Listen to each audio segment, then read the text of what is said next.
first time I rode a Peruvian horse was during a half-day trail ride in the Sacred Valley of Peru. The stable hands assisted us as we mounted, and we had a few moments to get used to our horses in the grassy arena before we left on our ride. The horses began dancing with excitement as we passed through a narrow gate at the back of the property and out onto a dirt laneway lined with the high fences of the neighboring landholdings. I'd never been on a horse with this kind of energy, and I wanted to keep that genie in the bottle. I soon realized Bosco was obedient, if not calm. The excitement continued as we turned and prepared to cross the main road through town. Our guide, Alberto, had his staff stop the traffic so we could easily cross safely as a group. A short distance later, we crossed a pedestrian suspension bridge. The horses didn't want to wait their turns, but only two could be on the narrow, fragile bridge at a time. The stable hands were there, again, to restrain our horses from charging across too quickly. Even gentle Bosco pranced and reared up on his hind legs a couple of times, wanting to catch up to his friends.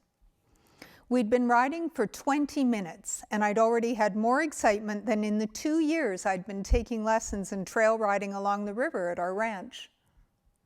I forgot to be scared. We headed up out of the canyon floor on a steep, narrow trail. Bosco began to lunge and canter to navigate our way through the rocks. "Hang on to the mane," Alberto shouted back to us as our horses scrambled up. I couldn't bear to look over the drop-off on the left side. It quickly became terrifying, and we were climbing even higher. I focused directly on the trail ahead or on the rocky wall to my right.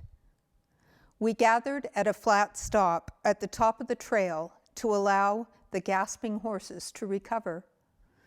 Alberto motioned for us to look back. "Behold Maras," he said, extending his hand with a flourish. These marvelous salt evaporation ponds were constructed by the Incas over 2,000 years ago, when salt was one of the most valuable commodities on earth. As you can see, they are still in operation today. The vista delighted our tourists' eyes. Mercifully, the remaining 3 hours of riding were much less exciting than the first one had been. We immersed ourselves into the experience of riding through tiny villages where barefoot children ran out to see the horses pass by, shouting and waving their welcome. We rode past orderly fields of cotton, corn, and potatoes. I was perplexed by what seemed to be a moving pile of corn until I spotted the tiny donkey underneath, bearing the stalks. "Nothing is wasted here," Alberto said. "The corn stalks are used for livestock feed and bedding." It didn't seem like 4 hours had passed when we neared the ranch at the end of our journey. David and I had done a lot of traveling, but we'd never experienced anything even remotely like this.